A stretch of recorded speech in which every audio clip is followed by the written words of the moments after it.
not sure we need really to completely disengage, but the real notion that's very popular in Western media and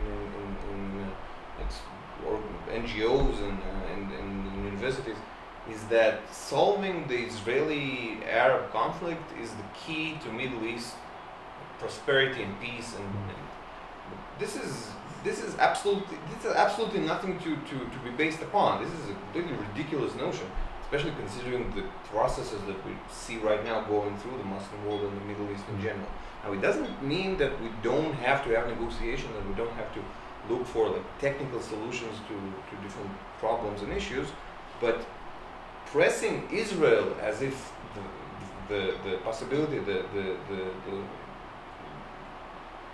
point when Israel gives up on its claim to Judea and Samaria and East Jerusalem, and then we have an agreement signed and that this solves everything, this is completely ridiculous. This is not based upon the events between the Israelis and Palestinians themselves, and it completely doesn't take into account anything of what's going on around the Middle East. Well, they would say that Israel, along with America, along with England, all the top politicians, have a finger in the pie of the entire Middle East and are creating this. ISIS is a creation of Israel, U.S., UK, whether on purpose, and there are many who claim that, purposely or not purposely, is an outcome of the wars that happened in Iraq. But that still Israel is, and the Western countries are controlling the situation somehow. It's in a way that's a really foolish idea. I mean, I'm sure Jenna can explain much better about this, but our last thing, ISIS is the worst thing for Israel, because in the area, in the interest powers, and with the Iranians, ISIS really is not helpful. I mean, because they are really bad guys, but they are the bad guys who are not on the side of the Iranians. So it's a big problem for Israel. In fact, it would be much more simpler if we wouldn't have ISIS in this area. I think Jenna will. Yeah, I think so. But I think that generally speaking, for the people who think that we created ISIS on purpose, there's only one point to say. Well, first of all, you have to read your history. Second of all, that's a good expression in Hebrew. That's called racism of low expectations, because that means that nobody in the Muslim world, or generally in the third world, the way that people say, can make a mistake, because all of the mistakes usually come from the Western nations or from developed nations in general, not specifically the Western ones. And of course, Israel, as part of the more developed world, is to blame of everything bad going on in the Middle East. This is a racist approach. This is racist towards Arabs much more than it's racist towards Jewish Israelis. And second of all, it's the very point is that people more like moderate people would say, well, the U.S. and Israeli political involvement created the destabilization of the Middle East and brought about the rise of these movements. But first of all, if you look at history, you see that the growing up of radical Islamism is much earlier than like the last 25 years, and Israel cannot blame for every decision that the U.S. has made in Middle Eastern politics throughout the last century. And second of all, well, the question is, what would Israel have? What would be positive for Israel in this destabilization? They would say divide and conquer. They're saying the fact that everyone is in these factions fighting each other means they're not all unified to fight Israel. The only peace agreements that Israel has is with two regimes that are stable regimes, and its stability is the clear and obvious interest of Israel, which is Egypt and Jordan.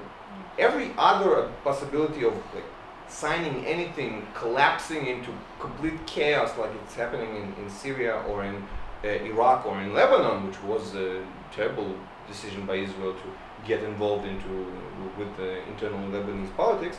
But all of these countries are, or have been, or still are, a threat to Israel. So people should ask themselves whether Israeli position to divide and conquer really does serve Israel. Because in Israeli eyes, the main point is to keep one address of direction. And that's actually what people would say, what the army would answer if you ask, if Israelis are asking army officers, why is Israel interested in preserving the Palestinian national autonomy and supporting Abbas, etc.?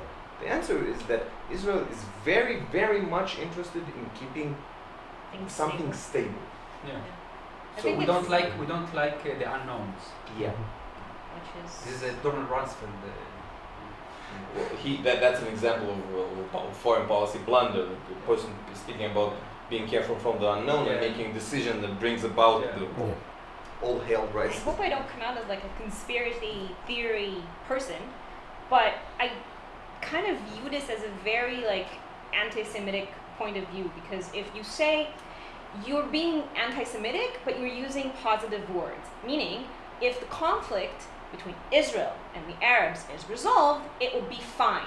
What you're really saying is, as long as Israel is there not behaving in the way that we want, they're making problems, and they are again Jews making problems. And the notion of the fact that if you fix the Jews, whether nicely or not so nicely, would somehow send ripple effects throughout the entire Middle East that has nothing to do with us, is not only like ridiculous, like Zhenya said, but it's anti-Semitic to think that if you fix the Jews, then you fix the situation. And that also kind of upsets me when you talk about conflict, and I never feel like you talk about the conflict between two people, because you talk about the Palestinian way of thought and their claim for nationality and their religion, but you don't give the Jews the same benefits in the conversation. You don't talk about their religion, you don't talk about their history, because their history doesn't matter, it only matters what they're doing now.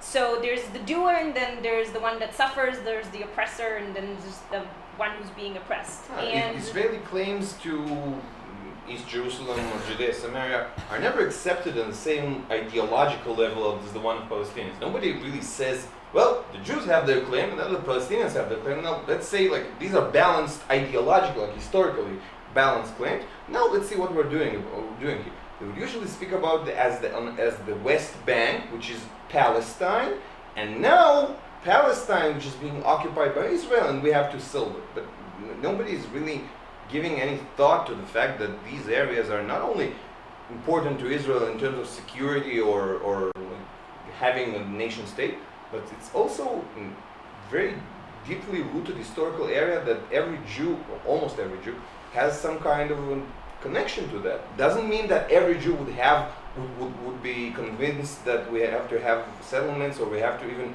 completely control this land, but it is a claim, and we deserve that this claim would be addressed. Somebody would just listen to it. And an American friend of mine once said something that at first I thought it was a joke, and then I was really annoyed by it. And he said that if we only dressed like the Palestinians dressed, like more Middle Eastern, we would have more of a claim. And if we have more, as he said, like brown Jews, like the Yemen Jews and whatever, then it would seem more of like an even ground, because we're natives and they're natives. And then I sit there and I feel, do I have to apologize for being white? Yeah. Or from coming from somewhere else, or for my family being probably pillaged and raped by pogroms over Russia? Like, I'm not supposed to apologize for who I am, and I'm also native to this country because I was born here. So, you know. Yeah, that's important part. 80% or 7% of Israelis were 70, born here. 70%, yeah. So, whatever all the historical arguments, this in a few years it will over. We will be. There will be no moral higher ground for the Palestinians to say that we are invaders or whatever. Palestinians, the word Palestinians is actually from invaders. I mean, it's Plishtim. The Hebrew word for invaders. We are all, so everybody in some part of his history, although they're not the same Plishtim, obviously, but never mind about that. But everybody is, they can call us invaders how much they want, yeah? Doesn't matter what we think. If they think we're invaders, okay, they can think that. But like in 200 years, in 100 years, nobody could accept that claim that we're invaders. But that's So what they're. But that's Arabs what they're also conquered this land. So this is why 100 years ago. So this is why I am 1300 optimistic years. anyway about what's going on about Israel. But I say, okay, the time is working good for us, not for them. They are the ones who should look at themselves. Okay, we don't have time. We have to. The Israelis offered us, because we did offer them a few times. We offered them two-state solution. We left Gaza. We showed all the good willingness, because most of Israelis, we don't like wars, we don't like the fight, we do love this country. We do think that Judea and Samaria is part of Israel. I mean, if to be honest, our history is not in Tel Aviv, it's in Hebron and in Bethlehem. Bethlehem and all those places, yes? But that's what they carefully constructing their, All right, their narrative. but we are willing to give up this land, which is religion, I'm talking about religion here, yeah? We are willing to give up those religious important places for us, and we were willing to find how to say it, some interesting solution about Jerusalem that will have access for all religions. We were willing to give up quite a lot before they started the second Intifada, which means that wasn't enough for them.